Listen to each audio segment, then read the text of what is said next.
നമ്മുടെ മക്കൾ, നമ്മളൊക്കെ രക്ഷിതാക്കളാണ്. ഈ സംസാരിക്കുന്ന ഞാൻ ഉൾപ്പെടെ അധ്യാപകരാണ്. നിങ്ങൾ ആലോചിച്ചിട്ടുണ്ടോ, ഇന്നലത്തെ തലമുറയിൽപ്പെട്ട നമ്മൾ ഇന്നത്തെ തലമുറയിലെ മക്കളെ നാളത്തേക്ക് വേണ്ടി ഒരുക്കുകയാണ്. സത്യത്തിൽ ഇന്നലത്തെ തലമുറയിൽപ്പെട്ടവരാണ് നമ്മൾ. ഇന്നത്തെ തലമുറയെ നമ്മൾ വാർത്തെടുക്കുകയാണ് നാളേക്ക് വേണ്ടി. ഇന്ന് നമ്മുടെ മദ്രസയിൽ പഠിക്കുന്ന മക്കൾ ജെൻ ആൽഫയിൽപ്പെട്ട മക്കളാണ്. അവരുടെ പ്രത്യേകത എന്താണ്? അവർ ടെക്നോളജിയോട് വളരെ പെട്ടെന്ന് സമരസപ്പെടുന്ന ആളുകളാണ്. പുതിയ ടെക്നോളജിയെ പെട്ടെന്ന് ആവാഹിച്ചെടുക്കാൻ കഴിവുള്ളവരാണ്. കുശാഗ്ര ബുദ്ധിയുള്ളവരാണ്. നല്ല പ്രാഗൽഭ്യമുള്ള മക്കളാണ്. പഴയ കാലത്ത് കുട്ടികളെ പോലൊന്നുമല്ല. ഞാൻ പലപ്പോഴും ഉദ്ധരിക്കാറുള്ള ഒരു കഥയുണ്ട്. നാട്ടിൽ വലിയ പാണ്ഡിത്യത്തിന്റെ പരിവേഷമൊക്കെ ആയിട്ട് നടക്കുന്ന ഒരാളുണ്ടായിരുന്നു. അയാൾ ഒരു കൊച്ചുകുട്ടിയെ കണ്ടപ്പോ കൗതുകത്തിന് സംസാരിച്ചു തുടങ്ങിയതാണ്. അപ്പൊ ആ കുട്ടി തിരിച്ച് അയാളോട് കുറെ ചോദ്യങ്ങൾ ചോദിച്ചു തുടങ്ങണം. ആ കുട്ടി ചോദിച്ചു, ഞാൻ നിങ്ങളോട് കുറച്ച് ചോദ്യങ്ങൾ ചോദിച്ചോട്ടെ? ആവാമല്ലോ.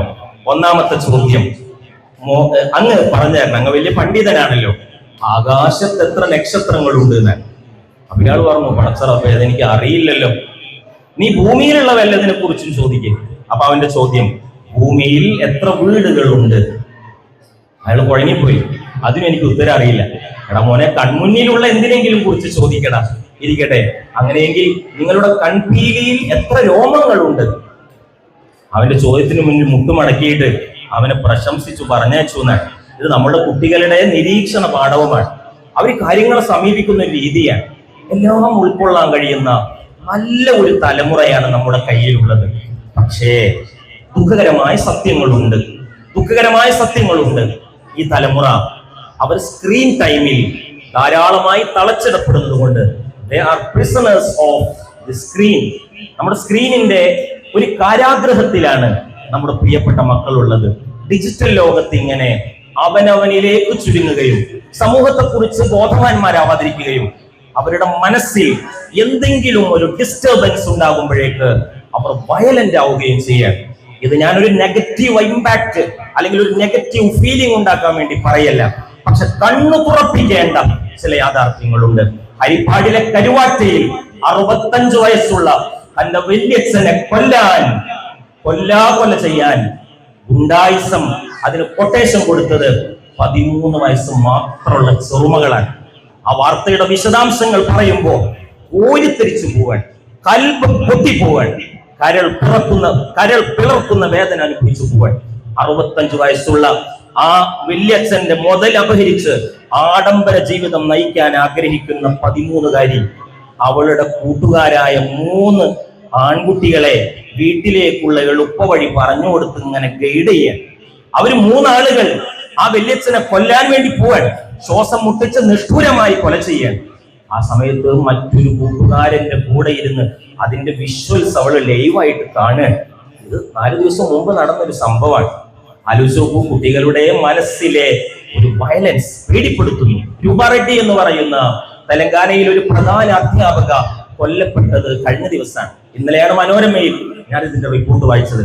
10-ാം തീയതി കുട്ടികളുടെ ഫീസ് കളക്ട് ചെയ്യും. അപ്പൊ ടീച്ചറുടെ കയ്യിൽ പൈസ ഒത്തിരി ഉണ്ടാവും. ഇത് കാൽക്കുലേറ്റ് ചെയ്യുന്നു കുട്ടികൾ. അവർക്ക് ഐഫോൺ മേടിക്കണം, വലിയ സ്വപ്നങ്ങളാണ്, അതിന് പണം വേണം. ടീച്ചറുടെ വീട്ടിൽ കയറാം, അപഹരിക്കാം. ഒരുത്തൻ കാവൽ നിൽക്കുകയാണ്. 10-ാം ക്ലാസ്സുകാരൻ ഒരുത്തൻ വീടിന്റെ അകത്ത് കയറാൻ. അവൻ മൂടുപടം അണിഞ്ഞിട്ടുണ്ട്. വീട്ടിൽ നിന്ന് 1-2 ലക്ഷത്തിനടുത്ത് രൂപ അപഹരിക്കുകയാണ്. എന്നിട്ട് അവൻ തിരിച്ചിറങ്ങുമ്പോ മൂടുപടം മാറിപ്പോയി എന്ന് സംശയിച്ചപ്പോ ടീച്ചർ കണ്ടിട്ടുണ്ടാവും എന്ന വെപ്രാളത്തിൽ ആ പ്രധാന അധ്യാപികയെ നിഷ്ഠൂരമായി ആ ചെറുപ്രായത്തിലുള്ള മോൻ കളയാൻ. ബാബു എന്ന് വിളിക്കുന്നുണ്ടവർ. മറുതലക്കൽ ആരോടോ ഫോണിൽ സംസാരിച്ചുകൊണ്ടിരിക്കുക. തെലങ്കാനയിൽ ബാബു എന്ന് സ്കൂളിലെ വിദ്യാർത്ഥികളെ വിളിക്കുന്ന ഒരു ശൈലിയാണ്.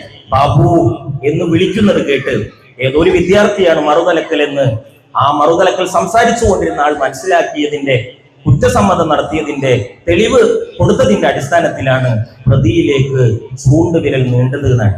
ഇതൊക്കെ നമ്മളെ പീഡിപ്പിക്കുമ്പോ എന്റെ രക്ഷിതാക്കൾ, എന്റെ മുന്നിലിരിക്കുന്ന ഈ ഉമ്മമാർ, നിങ്ങൾക്ക് ആശ്വസിക്കാം, നിങ്ങൾക്ക് സമാധാനിക്കാം. എന്തുകൊണ്ട്? മതവിദ്യാഭ്യാസം വേണ്ടെന്ന് പറയുന്ന ഈ കാലത്ത് പുലർക്കാലങ്ങളിൽ എഴുന്നേറ്റ് പ്രതീക്ഷയോടെ കാലിവയറ്റിലേക്ക് ഒരൽപ്പം അന്നം കൊടുത്ത് പാഠപുസ്തകങ്ങളൊക്കെ ഒരുക്കി കയ്യിൽ വെച്ചു കൊടുത്ത് നെറ്റിത്തടത്തിൽ ഒരു ചുടുചുംബനം നൽകി നിങ്ങളുടെ മക്കളെ നിങ്ങൾ മദ്രസയുടെ പടിവാതിൽക്കൽ എത്തിക്കുന്നു. നിങ്ങൾക്ക് അതിന്റെ പിന്നിൽ ഒരു ലക്ഷ്യമുണ്ട്. എന്റെ മോൻ ഈ ഹരിപ്പാട് കരുവാറ്റയിൽ നിഷ്ഠൂര കൊലപാതകത്തിന് നേതൃത്വം കൊടുത്ത 13-കാരിയെ പോലെയാവരുത്. രൂപാറെഡ്ഡി എന്ന് പറയുന്ന പ്രധാന അധ്യാപികയെ കഴുപ്പുറത്ത് കൊന്നവനെ പോലെ എന്റെ കുഞ്ഞുമോനാകരുത് എന്നുള്ള ആഗ്രഹമാണ് നിങ്ങൾ അതിലേക്ക് നയിക്കുന്നത്. ഉമ്മമാരെ, നമ്മുടെ മക്കൾ വളരെ ജീനിയസ് ആണ്, വളരെ ഇന്റലിജന്റ് ആണ്, സ്മാർട്ടാണ്. അവർക്ക് വലിയ വിവരങ്ങളുണ്ട്, കാര്യങ്ങളെ പഠിച്ചെടുക്കാനുള്ള ശക്തിയുണ്ട്. പക്ഷേ നിങ്ങൾ അവരെ പിന്തുണക്കണം. ഹബീബായ നബി സല്ലല്ലാഹു അലൈഹി വസല്ലം പറയുന്നു, ഒരു iPhone 17 Pro Max കൊടുക്കലല്ല, സാംസങ്ങിന്റെ S26 Ultra മേടിച്ചു കൊടുക്കലല്ല, നല്ല അതബ് മക്കളെ പഠിപ്പിക്കലാണ് മക്കൾക്ക് നൽകാവുന്ന ഏറ്റവും നല്ല സമ്മാനമെന്ന് പരിശുദ്ധ റസൂലുള്ളാഹി സ്വല്ലല്ലാഹു അലൈഹി വസല്ലം